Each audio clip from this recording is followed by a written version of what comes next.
નમસ્કાર ભાઈઓ બહેનો, આપ સર્વેનું વિશ્વ સહયોગ પરિવારમાં હૃદયથી સ્વાગત છે।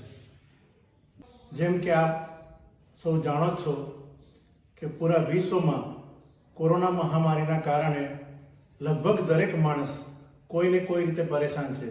કોઈ શારીરિક રીતે પરેશાન છે, કોઈ માનસિક રીતે પરેશાન છે, કોઈ આર્થિક રીતે પરેશાન છે, તો કોઈ સામાજિક રીતે પરેશાન છે। આ બધી પરેશાનીઓમાંથી છૂટવા માટે આપણે શું કરી શકીએ? તો તે માટે લગભગ વિશ્વના બધા જ માણસોનું કહેવું છે કે જો આપણે મેડિટેશન કરીએ, યોગ કરીએ, તો આપણે પોતાની જાતને શાંત અને સ્વસ્થ રાખી શકીએ છીએ। તો યોગ કઈ રીતે પ્રાપ્ત કરવો, કઈ રીતે ધ્યાન કરવું, તેના માટે સહયોગના માધ્યમથી આપ સમક્ષ હું એક ધ્યાનની ખૂબ જ સરળ પદ્ધતિ રજૂ કરવા માંગુ છું, જેમાં કોઈ પણ મનુષ્ય દેશ, જાતિ, સંપ્રદાય, ધર્મ, કોઈ પણ પ્રકારના મનુષ્ય, નર હોય કે નારી હોય, બધા જ જોડાઈ અને તેનો લાભ લઈ શકે છે। અને આ સહયોગ સંપૂર્ણ નિઃશુલ્ક છે। તેમાં કોઈ પણ પ્રકારનું રજિસ્ટ્રેશન કરાવવાનું હોતું નથી કે કોઈ પણ પ્રકારની ફી ભરવાની હોતી નથી। પોતાના ઘરે જ ઘર બેઠા ઓનલાઈન સહયોગનો લાભ ઉઠાવી અને આપણે પોતે ધ્યાન કરી શકીએ છીએ, પોતાને આત્માનું કલ્યાણ કરી શકીએ છીએ અને પોતાને સ્વસ્થ અને તંદુરસ્ત રાખી શકીએ છીએ। તો ચાલો આજે આપણે થોડીક માહિતી મેળવીએ કે સહયોગ શું છે અને પોતાના જીવનમાં તેનો પ્રત્યક્ષ અનુભવ લઈએ। તો સૌથી પહેલા તો આપણે એ જાણીએ કે સહયોગ શું છે, કોને શરૂ કર્યું અને કેવી રીતે આપણે તેને પ્રાપ્ત કરી શકીએ। छिंदवाड़ा આ યોગ ભૂમિ ભારતના મધ્ય ભાગ મધ્યપ્રદેશમાં સ્થિત છે। 21 માર્ચ જે દિવસે દિવસ અને રાત એક સમાન સમયના હોય છે, તે જ દિવસે બપોરના બરાબર 12 કલાકે 1923ના વર્ષે પરમ પૂજ્ય શ્રી માતાજી નિર્મલા દેવીનો જન્મ થયો હતો। એમાં આશ્ચર્યની વાત એ છે કે આ શહેરની મધ્યમાંથી કર્કવૃત રેખા પસાર થાય છે। આ કર્કવૃત રેખા વિશ્વના ઘણા ઓછા દેશમાંથી પસાર થાય છે।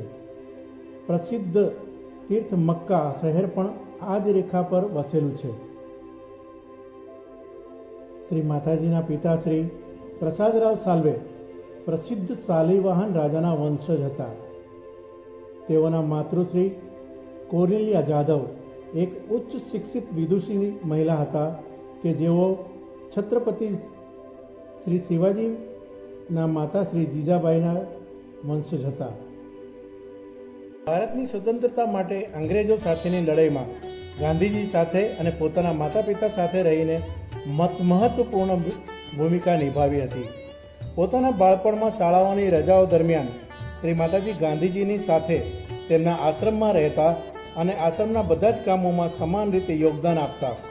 તેમના આ પ્રયત્નથી ગાંધીજી ખૂબ જ પ્રસન્ન હતા। 1947માં શ્રી માતાજીના લગ્ન શ્રી ચંદ્રિકા પ્રસાદ શ્રીવાસ્તવ સાથે સંપન્ન થયા।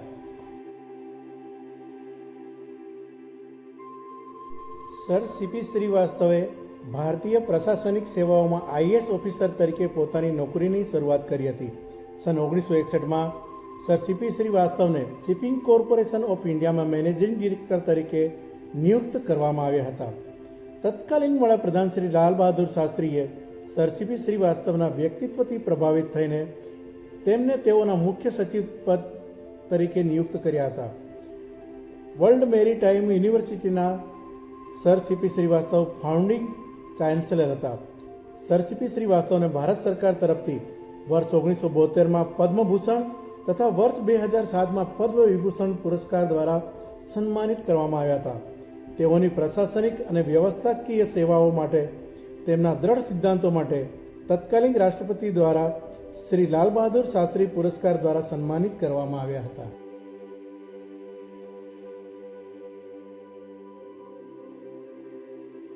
શ્રી માતાજીએ પોતાનું શિક્ષણ, માતા પિતા પ્રત્યેની ફરજ, રાષ્ટ્ર પ્રત્યે પોતાની ફરજ અને પોતાનું વૈવાહિક જીવન પસાર કરતા પોતાની અંદર સ્થિત દેવી શક્તિનો આભાસ તેઓને બચપણથી જ હતો।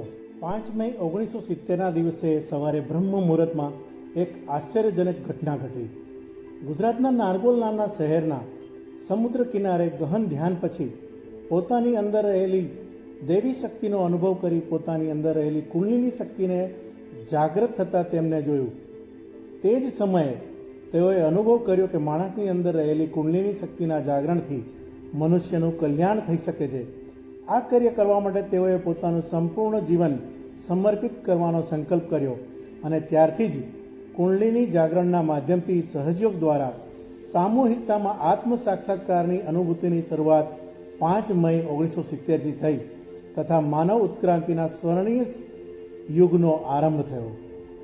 મુંબઈ અને દિલ્હીના અમુક સાધકો સાથે શરૂ કરાયેલો સહયોગ આજે દેશ વિદેશોમાં અનેક સ્થાનોમાં ફેલાયેલો છે. ભારતની સાથે સાથે America, England, Russia, Holland, New Zealand, Australia, Iran, Iraq, Turkistan, Poland, Tehran, Italy અને ચીન જેવા 120થી વધુ દેશોમાં સહયોગ અપનાવવામાં આવેલ છે.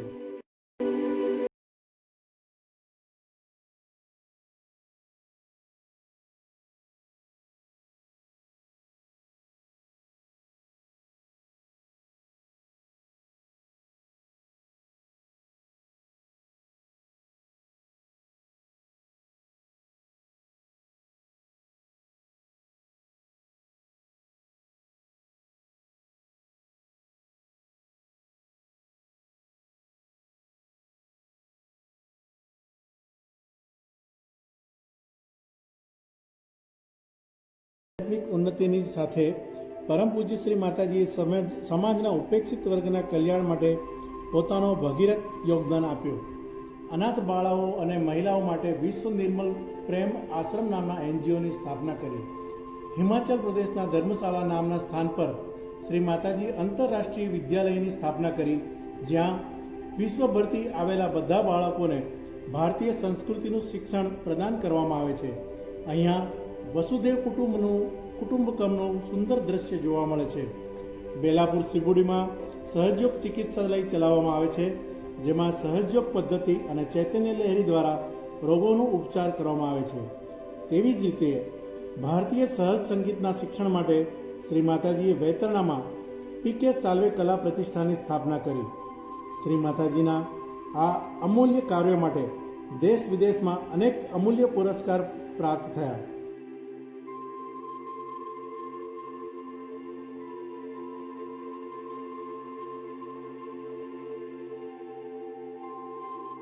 ઓક્ટોબર મહિનાની 15 તારીખને ફિલાડેલ્ફિયામાં શ્રી માતાજી નિર્મલા દિવસ તરીકે મનાવવામાં આવે છે તથા 10 ઓક્ટોબરના દિવસને સિનસિનાટીમાં આ જ દિવસ તરીકે મનાવવામાં આવે છે. શ્રી માતાજીને બેઇજિંગમાં 1995માં જાગૃત મહિલા પરિષદમાં વિશેષ અતિથિના રૂપમાં સંબોધન માટે આમંત્રિત કરવામાં આવ્યા હતા. રશિયા સરકારે સહયોગને વૈજ્ઞાનિક માર્ગના રૂપમાં માન્યતા આપી.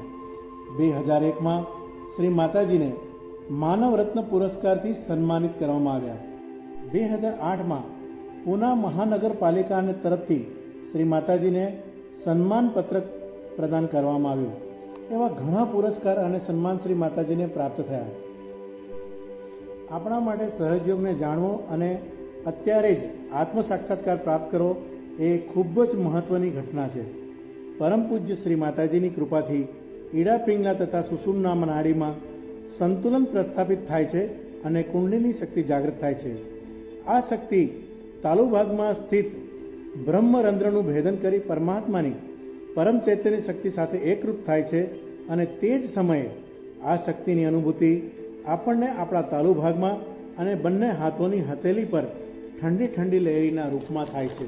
તો એટલું જ નહીં, આ શક્તિનો અનુભવ આપણે બીજા લોકોને પણ કરાવી શકીએ છીએ. આ શક્તિ જાગૃત થવાથી આપણી અંદર સંતુલન સ્થાપિત થાય છે અને સ્વાસ્થ્યમાં સુધાર થાય છે. તેમજ આધ્યાત્મિક શક્તિનો અનુભવ આપણને રોજિંદા જીવનમાં થવા લાગે છે. જીવન આનંદિત, સુખી અને સમાધાનપૂર્ણ થવા લાગે છે. આ બધું જ વગર પ્રયત્ને સહજ ઘટિત થાય છે. આત્મ સાક્ષાત્કાર પછી માનવમાં પ્રેમ અને આનંદની શક્તિનો વિકાસ થાય છે. સંપૂર્ણ વિશ્વને પ્રેમ અને ફક્ત પ્રેમ જ વહેંચવા માટે જગતજનની શ્રી માતાજી આપણી વચ્ચે અવતરિત થયા. વિશ્વમાં પ્રત્યેક વ્યક્તિને આત્મ સાક્ષાત્કાર આપવાનો શ્રી માતાજીનું પરમ લક્ષ્ય છે. તો ચાલો આપણે સ્વર્ણિય ક્ષણનો અત્યારે જ લાભ ઉઠાવીએ તથા આત્મ સાક્ષાત્કારને પ્રાપ્ત કરીએ. તો સહજયોગ આદિ અનાદિ કાળથી પુરાણોમાં વેદોમાં તેનું વર્ણન છે, પણ તે જે ભાષા છે એ થોડી ગૂઢ અને ગોપનીય છે, જે સામાન્ય માણસને સમજવું થોડું મુશ્કેલ છે. પણ આ ચિત્રમાં તમને દેખાય છે એ માતાજી શ્રી નિર્મલા દેવીનો ફોટો છે, જેમને જનસાધારણ માટે સહયોગ સરળતાથી કરી શકાય તે માટેનું એક નવું જ રૂપ લઈને આવ્યા છે. આ સહયોગ કઈ રીતે કરી શકાય અને તેનો શું લાભ થાય? તો તમને જે દેખાય છે એક બાજુમાં ચિત્ર, એ આપણું પોતાનું સૂક્ષ્મ તંત્રનું ચિત્ર છે. જ્યારે બાળક માના ગર્ભમાં હોય, 2.5 માસનું હોય, ત્યારે પરમાત્મા એના તાલુ ભાગમાંથી એક શક્તિ નાખે છે. એ શક્તિ 3 નાડી અને 7 ચક્રની રચના કરી અને કરોડરજ્જુના છેલ્લા બણકામાં એટલે કે ત્રિકોણાકાર અસ્થિમાં 3.5 કુંડલ મારી અને બચેલી શક્તિ સુષુપ્ત અવસ્થામાં બિરાજમાન થાય છે. તેને કુંડલિની શક્તિ કહે છે. આ કુંડલિની શક્તિ જ્યારે જાગૃત થાય ત્યારે તે 6 ચક્રનું ભેદન કરી અને સહસ્ત્રારમાં પહોંચે ત્યારે મનુષ્યની અંદર તેના હાથોમાં અને તાલુ ભાગમાં ઠંડી ઠંડી શીતલ લહેરીઓનો અનુભવ થાય છે, જેને આદિગુરુ શંકરાચાર્યએ સલીલમ સલીલમ એટલે કે ઠંડી ઠંડી લહેરોની ઉપમા આપી છે. જૈન ધર્મમાં એને સ્પંદન કહે છે, શીખ લોકો તેને અલખ નિરંજન કહે છે, મુસ્લિમ લોકો તેને રૂહ કહે છે અને ક્રિશ્ચિયન લોકો તેને કુલ bridge of divine holy ghost કહે છે. નામ અલગ અલગ છે, પણ એ દરેક ધર્મમાં તેનું વર્ણન થયેલું છે કે મનુષ્યની અંદર સુસુપ્ત અવસ્થામાં એક શક્તિ રહેલી છે. તે જો જાગૃત થાય તો મનુષ્યની અંદર આત્મ સાક્ષાત્કાર થાય છે. આત્મ સાક્ષાત્કાર એટલે આપણે કોઈ આત્માને બહાર નીકાળીને તેનો અનુભવ કરવો નથી, પરંતુ જન્મની સાથે જ આત્મા આપણી હૃદયમાં રહેલો જ હોય છે અને તે છે એટલે તો આપણી હૃદયની ધડકન ચાલે છે અને આપણે જીવિત રહી શકીએ છીએ. તો આત્મ સાક્ષાત્કારમાં શું થાય કે જ્યારે આપણી કુંડલીની શક્તિ જાગૃત થઈ અને સહસ્ત્રારમાં પહોંચે ત્યારે આપણી આત્મા પ્રકાશિત થાય છે અને આપણા દરેક ઉર્જાના કેન્દ્ર એટલે કે આપણા અંદર રહેલા સૂક્ષ્મ તંત્રના કેન્દ્ર ફરીથી ઉર્જાવાન થાય છે, પ્રકાશિત થાય છે અને અંદરથી સ્વતઃ આપણાને સ્વાસ્થ્ય પ્રાપ્ત થાય છે અને આપણા જીવનના સુખ શાંતિના માર્ગ ખુલ્લા થાય છે. હવે એમાં આપણે બતાવ્યા જે ચિત્રમાં બતાવ્યા પ્રમાણે અલગ અલગ ચક્ર અને નાડી છે, તેની ઉપર હાથ મૂકી અને પ્રાર્થના કરવા માત્રથી જ આપણા અંદર શક્તિનું જાગરણ થાય છે, જે આપણે શ્રી માતાજીના સ્વમુખે તેનો પ્રત્યક્ષ અનુભવ કરીશું. પણ સૌથી પહેલા આપણને અંદરથી શંકા થાય કે હાથ મૂકીને પ્રાર્થના કરવાથી કઈ રીતે ઘટિત થાય, તો એ સમજવું ખૂબ જ સરળ છે.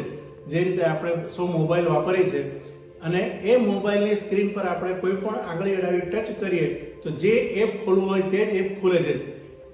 જો નિર્જીવ વસ્તુ આટલી વસ્તુ સમજી શકતા હોય તો જે પરમાત્માનું બનાવેલું યંત્ર છે, જે આપણું શરીર છે, તેની ઉપર જો આપણે હાથ મૂકીને પ્રાર્થના કરીએ તો તે કેમ એક્ટિવેટ ન થાય? એટલે આ એક શ્રદ્ધા અને સમર્પણનો વિષય છે. જો આપણે શ્રદ્ધાપૂર્વક આ વિધિ કરીશું તો ચોક્કસપણે આપણી અંદર પણ શક્તિ જાગૃત થઈ અને આપણને આપણી પોતાની શક્તિનો સહસ્ત્રારમાં હથેળીમાં ઠંડી ઠંડી લહેરીના રૂપમાં અનુભવ થશે.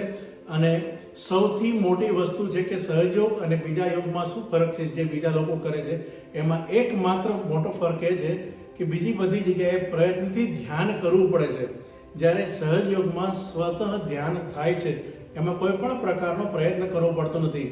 જે પ્રમાણે બીજની અંદર જીવ હોય જ છે, પણ એને જમીનમાં જો રોપવામાં આવે, પાણી રેડવામાં આવે, તેને ખાતર આપવામાં આવે તો તે સ્વતઃ પોતે અંદરથી બહાર નીકળી, કુપળો બહાર નીકળે છે, પછી તેની અંદરથી પાન બહાર નીકળે, ડાળીઓ થાય, તેના પર ફૂલ આવે અને સમયાંતરે તેની અંદર ફળ થાય અને એ ફળની અંદર એ જ બીજ આપણને જોવા મળે છે કે જે જમીનમાં નાખ્યું હતું. એ જ પ્રમાણે આપણે પોતાની જાતને પણ જો સમર્પિત કરી અને નિયમિત રીતે આપણે ધ્યાન કરીશું તો આપણી અંદર પણ પરમાત્માની શક્તિઓ ધીરે ધીરે જાગૃત થઈ અને આપણા જીવનમાં સુખ, શાંતિ અને સમૃદ્ધિનો આપણે અનુભવ કરી શકીશું. તો ચાલો આજે આપણે શ્રી માતાજીના સ્વમુખે જ સહજયોગનો અનુભવ કરીએ અને આપણા જીવનમાં પ્રત્યક્ષ રૂપે આપણે તેનો અનુભવ લઈ અને સુખ શાંતિનો અનુભવ કરીએ. તો હવે શ્રી માતાજીના મુખે આપણે સહયોગ વિશે આગળની માહિતી અને प्रत्यक्ष अनुभव लईशु।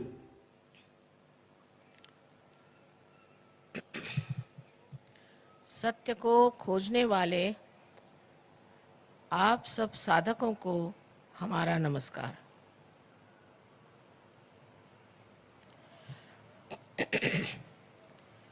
हम जब सत्य की बात कहते हैं तो ये पहले ही जान लेना चाहिए कि सत्य अपनी जगह अटल और अटूट है। उसे हम बदल नहीं सकते, उसे हम अपने दिमाग से परिवर्तित नहीं कर सकते और उसके बारे में हम कल्पना भी नहीं कर सकते। सबसे तो दुख की बात यह है कि इस मानव चेतना में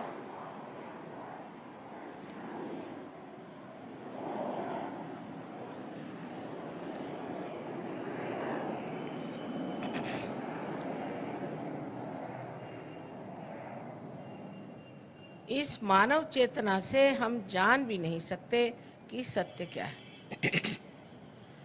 हम लोगों को ये सोचना चाहिए कि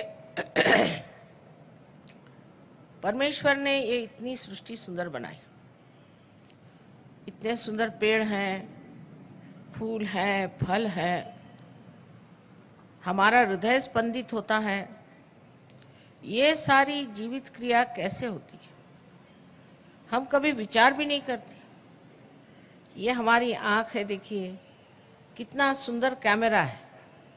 हम कभी विचार भी नहीं करते कि ये इतना सुंदर कैमरा, इतना बारीक, इतना नाजुक किसने बनाया और कैसे बनाया। हम तो इसको मान लेते हैं कि बस है, हमारी आँख है, लेकिन ये आपके पास आई कैसे? इसके बनाने वाली कौन सी शक्ति है? यही शक्ति है जिसे कि पातंजल योग में ऋतंभरा प्रज्ञा कहा गया है और उसे परम चैतन्य, ब्रह्म चैतन्य, रूह और all pervading power of God's love कहते हैं। ये सब उसी एक शक्ति के नाम, वही जीवंत शक्ति सब कार्य करती है। उसी ने हमें अमीबा से इंसान बना दिया। लेकिन अब हमें ये जानना चाहिए कि अगर इंसान बनाना ही आखिरी कार्य था तो इंसान तो परिपूर्ण नहीं है, संपूर्ण नहीं है, उसमें बहुत खोट है, अभी बहुत कमियां हैं, बहुत समझ में कमी है, ज्ञान में भी कमी है, एक दूसरे को पहचानने की भी हमारे अंदर कोई शक्ति नहीं। इसी से हम लड़ झगड़ते रहते हैं। सारी संसार की अशांति इसीलिए है कि मनुष्य सत्य को नहीं जानता, क्योंकि सत्य एकमेव है, एब्सोल्यूट है। एक बार सत्य को जानने के बाद सब लोग एक ही जैसी भाषा बोलने लग जाते। देखिए, संतों में कभी झगड़ा नहीं होता था। नामदेव का आपने नाम सुना होगा। वो एक दर्जी थे और वो एक दिन गोरा कुम्हार को मिलने गए। वो एक कुम्हार था और अपने पैर से वो मिट्टी रौंद रहा था। उसको देखते ही नामदेव ने कहा, मराठी में कहा है कि निर्गुणाच्या भेटी आलो सगुणाशी। मैं तो निर्गुण की भेंट करने आया था, तो वो तो तुम्हारे अंदर सगुण है। ऐसी भाषा सिर्फ संत ही संतों से कर सकते। इंसान तो आपस में लड़ते ही रहते हैं, एक दूसरों का बुराई सोचते रहते हैं, एक दूसरों को दुखी देते रहते हैं। और अगर कोई अच्छा इंसान हो तो उसको सता सता के मार डालते।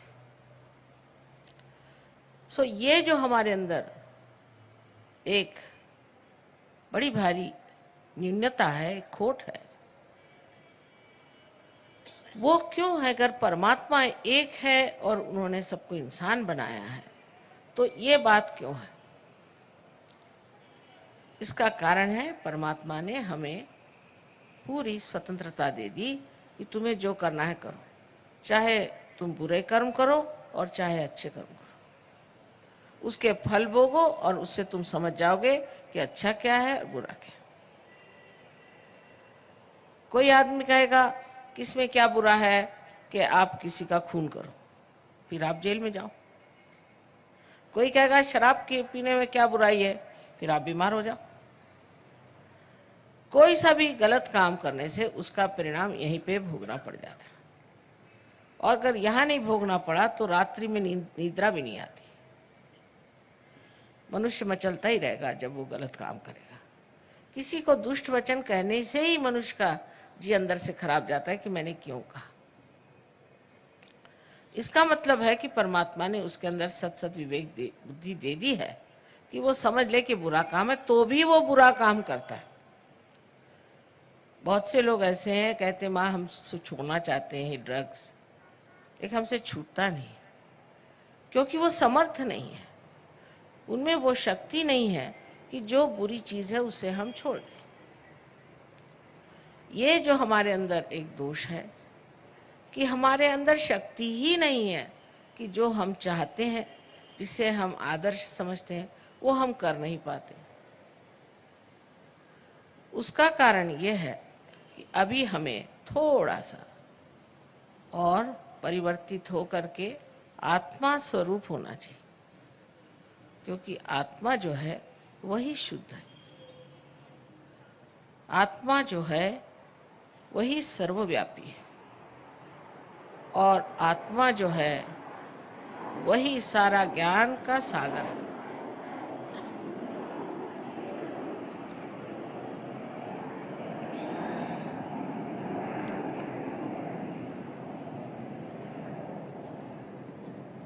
आत्मा से ही आनंद उद्भव होता है। सुख और दुख तो अहंकार की प्रणाली है। आज सुख हुआ तो कल दुख, कल दुख हुआ तो आज सुख। लेकिन आनंद एक ऐसी चीज है कि वो एकमेव आनंद मात्र है, उसमें सुख और दुख ऐसे एक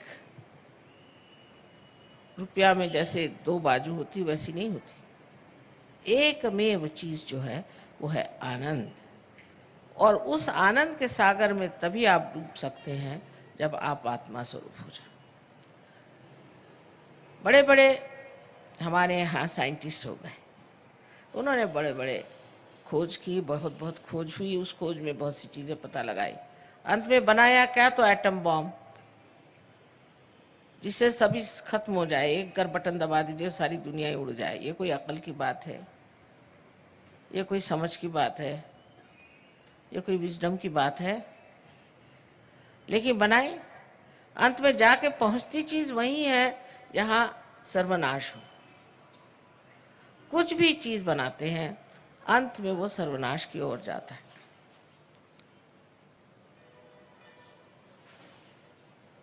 लेकिन जब आप आत्मा स्वरूप हो जाते हैं तो आप में सामूहिकता आ जाती है। माने ये कि जब कुंडलिनी आपकी जागृत होकर के और ब्रह्मरंध्र को छेदती है तो आपका संबंध ये चारों तरफ फैली हुई इस परम चैतन्य की शक्ति से एकाकारिता प्राप्त करती है। इस कुंडलिनी में जैसे इस यंत्र में ये एक कनेक्शन है, इसको लगाए बगैर ये यंत्र पूरी तरह से चल नहीं सकता। उसी प्रकार ये कनेक्शन लगाए बगैर मनुष्य का कोई अर्थ ही निकलता नहीं। जब ये कनेक्शन लग जाता है तब कितनी बातें हो सकती हैं, उसे सोचिए। एक तो ये कुंडलिनी जो है ये शुद्ध इच्छा है, बाकी जितनी भी इच्छाएं अशुद्ध हैं। आज मन किया कि चलो हम एक ज़मीन खरीद लें, फिर एक घर बांध लें, फिर हम एक मोटर खरीद लें, मन तृप्त ही नहीं होता। जिस चीज़ के लिए दौड़ते हैं, जिसको पाने के लिए मेहनत करते हो, जब सामने आके खड़ी हुई लगे दूसरी चीज़ में, उसका आनंद ही नहीं उठाया, दूसरी चीज़ में लग जाते।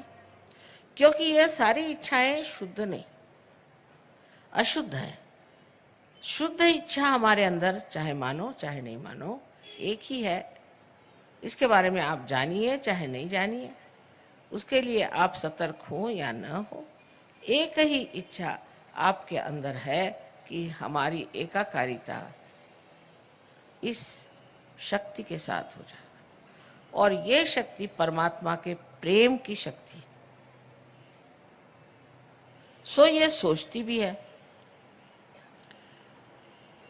ये सब चीज़ों को बनाती है, सबको इकट्ठा लाती है, सबको कोऑर्डिनेट करती है, समग्र करती है, और सबसे अधिक तो ये प्यार करती है। तो जब ये शुद्ध इच्छा हमारे अंदर जागृत होती है और जब ये 6 चक्रों में से षट चक्र छेदन ऐसा कहा गया है शास्त्र, गुजरती है और ब्रह्मरंध्र को भेद देती है, तो कितने कार्य हो जाते हैं एक साथ, वो आश्चर्यजनक है।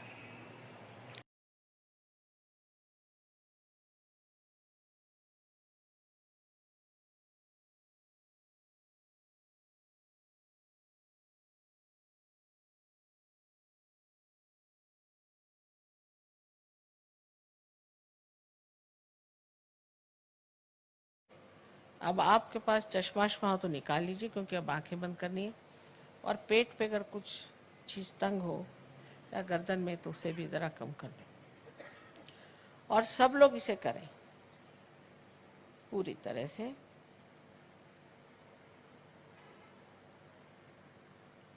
फिर से मैं कहूँगी कि प्रसन्न चित्त हो जाए।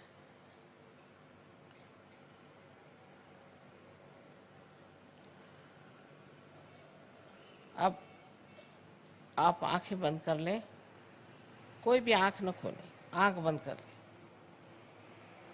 और अपना हाथ हृदय पे रखें। अब एक प्रश्न आप अपने मन में मेरे लिए पूछें। मुझे आप श्री माता जी कहें या चाहे माँ कहें, आप प्रश्न पूछिए, माँ क्या मैं आत्मा हूँ? 3 बार प्रश्न पूछे।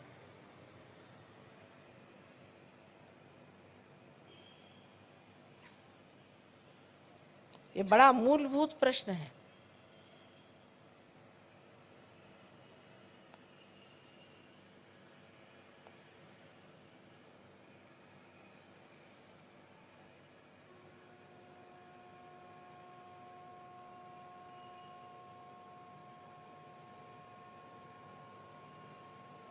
अब आप ये जान लीजिए कि अगर आप आत्मा हो गए तो आप अपने गुरु भी हो जाते हैं, क्योंकि आत्मा के प्रकाश में आप अपने ही गुरु हो जाते हैं। इसलिए आप कृपया अपना राइट हैंड पेट के ऊपरी हिस्से में रखें, लेफ्ट हैंड साइड पर उंगलियों से दबा लें इस गुरु तत्व को। अब यहाँ दूसरा प्रश्न मुझसे करें, माँ क्या मैं स्वयं का गुरु हूँ? माँ क्या मैं अपना ही गुरु हूँ? क्या मैं अपना ही मास्टर हूँ? ये सवाल आप मुझसे 3 बार पूछिए अपने मन में।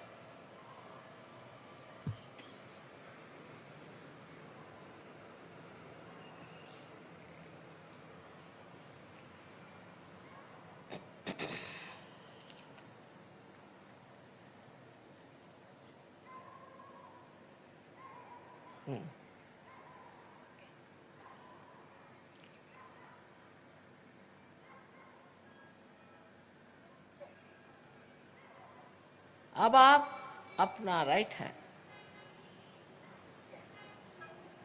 पेट के निचले हिस्से में लेफ्ट हैंड साइड में रखें और ये जान लीजिए कि मैं आपकी स्वतंत्रता का पूर्ण आदर करती हूँ और आप पे मैं ज़बरदस्ती शुद्ध विद्या लाद नहीं सकती।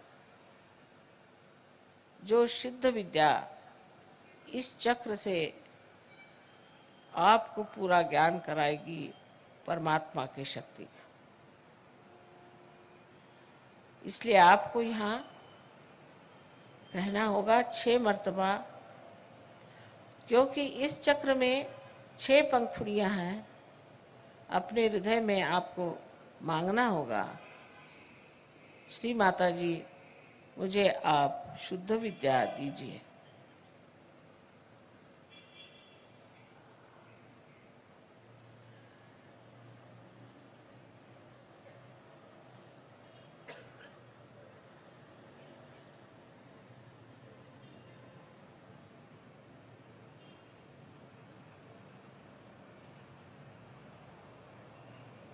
अब आप अपना हाथ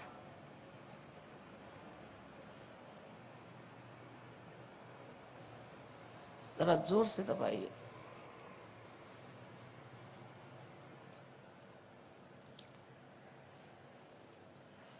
जैसे ही आप शुद्ध विद्या मांगते हैं, वैसे ही कुंडलिनी का जागरण शुरू हो गया। लेकिन उसके लिए ऊपर के जो चक्र हैं उन्हें हमें खोल देना होगा। आप अपना राइट हैंड आप उठा करके पेट के ऊपरी हिस्से में लेफ्ट साइड में रखें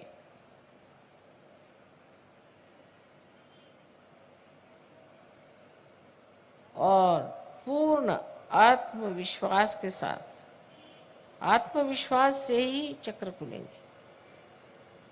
पूर्ण आत्मविश्वास के साथ आप कहें, श्री माता जी मैं स्वयं का गुरु हूं। पूर्ण आत्मविश्वास के साथ कहिए।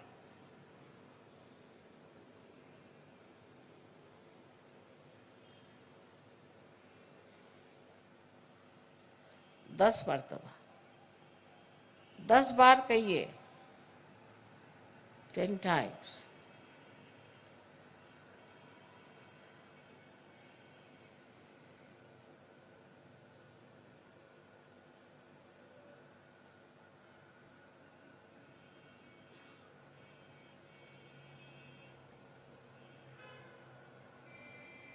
आपसे मैंने पहले ही बताया कि आप आत्मा हैं। आप ये शरीर, बुद्धि, मन, अहंकारादि उपाधि नहीं, किंतु आप शुद्ध आत्मा हैं। अब अपना राइट हैंड आप हृदय पे रखें और पूर्ण विश्वास के साथ आप 12 मर्तबा कहिए, श्री माता जी मैं शुद्ध आत्मा हूँ। श्री माता जी मैं शुद्ध आत्मा हूँ। अपनी अपनी भाषा में कहिए, जिस भाषा में कहना चाहे। 12 मर्तबा कहिए।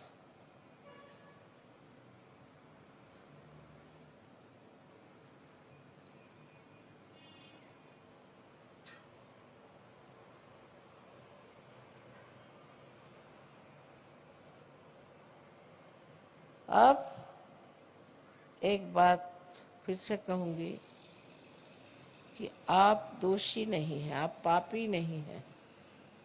आप अपने को न्यूनता में न उतारें। आप मानव हैं और गौरवशाली हैं।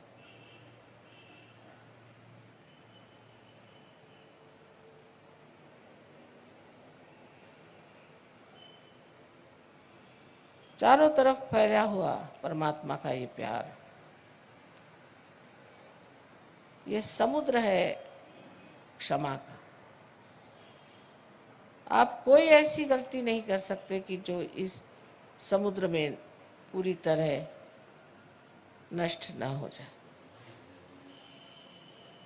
इसलिए आप अपने ही को क्षमा करें और अपना राइट हैंड, अपना कंधा और अपनी गर्दन, इसके बीचों बीच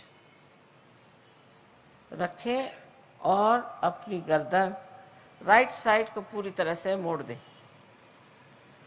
यहाँ पर आपको 16 मर्तबा कहना होगा, श्री माता जी मैं बिल्कुल दोषी नहीं हूँ, मैं निर्दोष हूँ। 16 मर्तबा कहिए, पूर्ण विश्वास के साथ कहिए, मैं कहती हूँ कि आप निर्दोष हैं।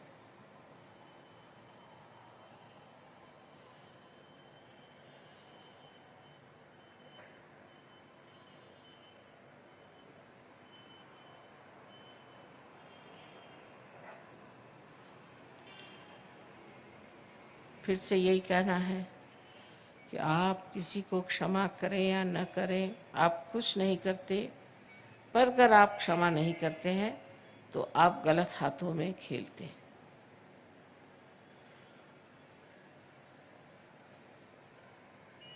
इसलिए आप सबको एक साथ क्षमा करें।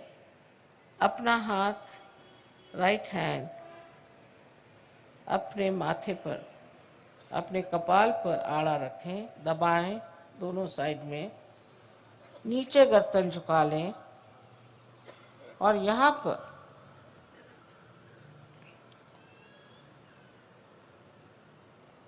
पूर्ण आत्मविश्वास से कहें, श्री माता जी मैंने सबको एक साथ क्षमा कर दी, मैंने सबको एक साथ क्षमा कर दिया है। कितने बार कहने की बात नहीं, हृदय से कहना होगा, माँ मैंने सबको एक साथ क्षमा कर दिया।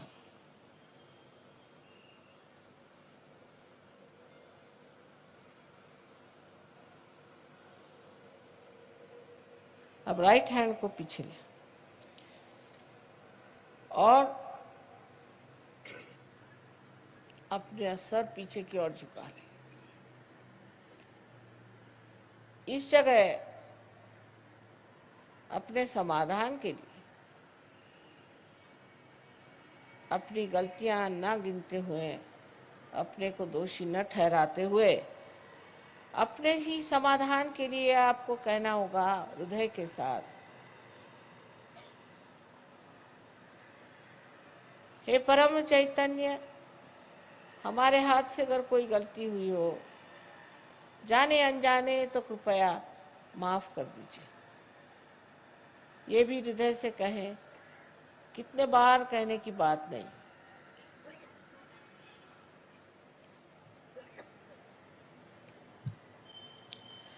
अब आखिरी चक्र बहुत महत्वपूर्ण है।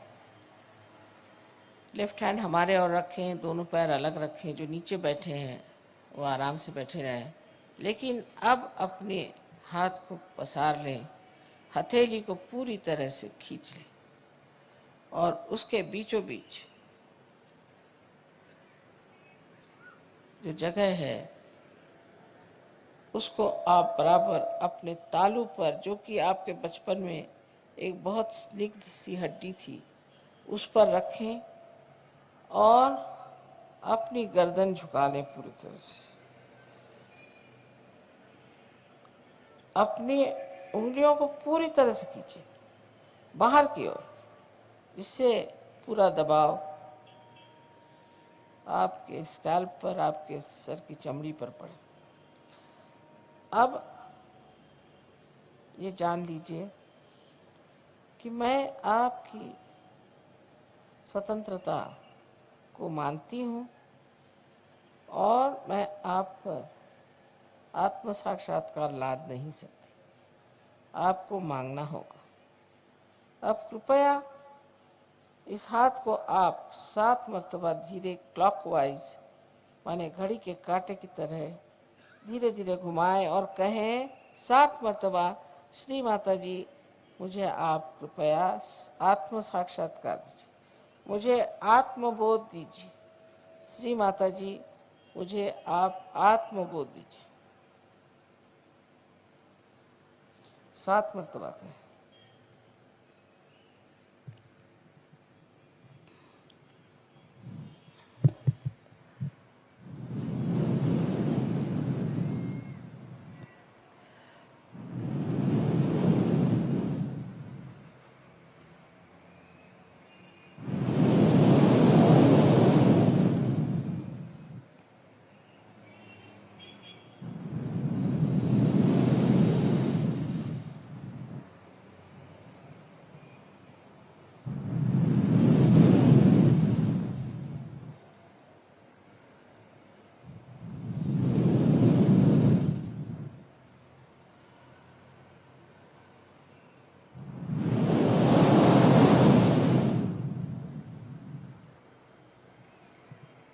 धीरे धीरे अपनी आंखें खोली। अब दोनों हाथ मेरी ओर करें इस तरह से और मेरी ओर देखें और निर्विचार हो जाइए, विचार मत करें।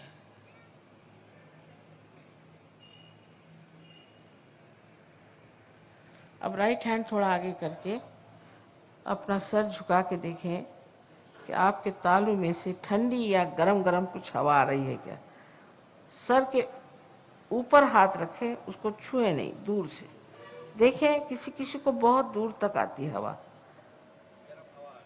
आ रही ठंडी हवा, देखिए सर में से आ रही।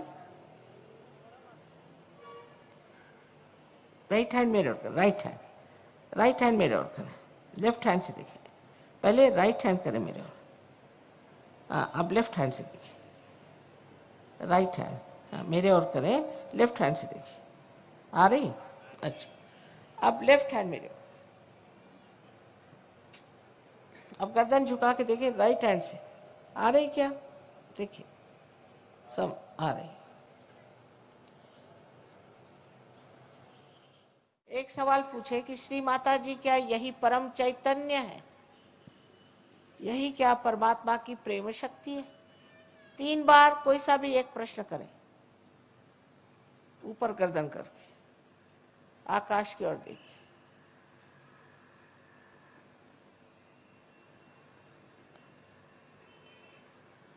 नीचे ले लीजिए हाथ,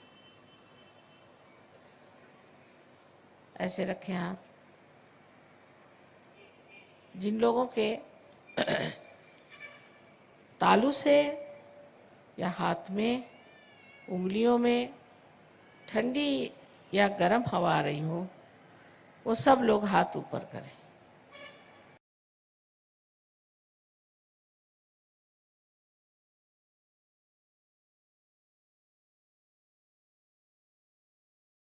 તો ભાઈઓ બહેનો ધીરે ધીરે પોતાની આંખ ખોલી અને જે સ્ક્રીન પર શ્રી માતાજીનું ફોટો આપને જોવાય છે તેની સામે બંને હાથ ફેલાવી અને અનુભવ કરો કે શું થાય છે। મને આશા છે કે આપ સૌને શાંતિનો અનુભવ થયો હશે, અંદરથી સ્વતઃ શાંતિ સ્થાપિત થાય છે એ અનુભવ આજ તમે કર્યો હશે।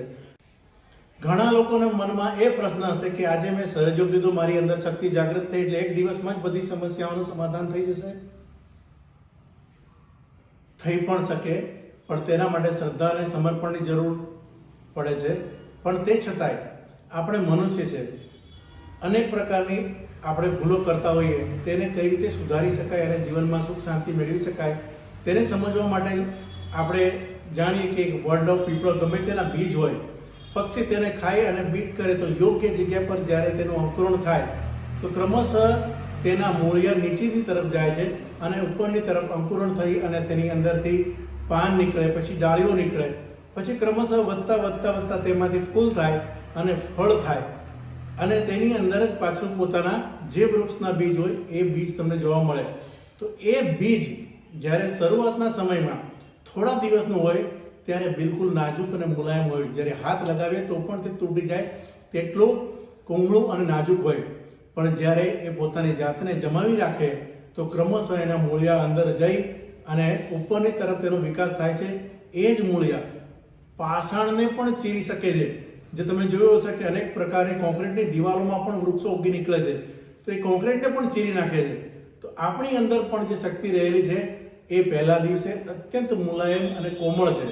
જો પોતાની જાતને આપણે ધ્યાનમાં સ્થિર કરીએ, નિયમિત રૂપે ધ્યાન કરીએ અને સહજયોગમાં બતાવ્યા પ્રમાણે નિયમિત આપણે ક્રિયાઓ કરતા રહીએ તો નિશ્ચિતપણે આપણી અંદર પણ પ્રચંડ શક્તિ ઉત્પન્ન થશે કે જેના માધ્યમથી આપણે પોતાના અને સમાજના અનેક કાર્યો સફળતાપૂર્વક કરી શકીશું। હવે પ્રશ્ન એ આવે કે આ યોગ કઈ રીતે કરી શકાય અને કઈ રીતે સહયોગ પરિવાર આપને મદદ કરી શકે। તો તમે સ્ક્રીન પર જોઈ શકો છો કે સંપૂર્ણ ગુજરાતમાં અનેક શહેરોમાં સહયોગ સંસ્થા પોતાના સેન્ટર ચલાવે છે, જેમાં તમને નિઃશુલ્ક આપ સર્વે એનો લાભ ઉઠાવી શકો છો। અને જે શહેરની નજીક તમે રહેતા હોય ત્યાંના ફોન નંબર પર તમે જો કોન્ટેક્ટ કરશો તો અમારા વોલેન્ટિયર સહયોગી ભાઈ બહેન આપને ઓનલાઈન કઈ રીતે સહયોગ કરવો, કઈ રીતે આગળ વધવું તેમાં અને કઈ રીતે સહયોગનો લાભ ઉઠાવી શકે તેના વિશે સચોટ માહિતી આપશે. તો ઘરે બેઠા જ કોરોના કાળમાં, કપરા સમયમાં ઘર બેઠા આપણે સહયોગનો લાભ ઉઠાવી શકીએ તેના માટે નજીકના કોલ સેન્ટર અથવા તો જે તમને મોબાઈલ નંબર દેખાય છે તેનો સંપર્ક કરી અને લાભ ઉઠાવવા નમ્ર વિનંતી છે. ગુજરાતમાં અમદાવાદ, વડોદરા, ભાવનગર, સુરત, અંકલેશ્વર, ભરૂચ, લીંબડી, દાહોદ, સુરેન્દ્રનગર, વલસાડ, વાપી, મહેસાણા, પાલનપુર જેવા અનેક જગ્યાએ સહયોગ ચાલે છે અને તમે નિસંકોચપણે કોઈ પણ સહયોગીનો સંપર્ક સાધી અને સહયોગ વિશે માહિતી મેળવી સહયોગનો આગળ ઉપર લાભ મેળવી શકો છો. નમસ્કાર.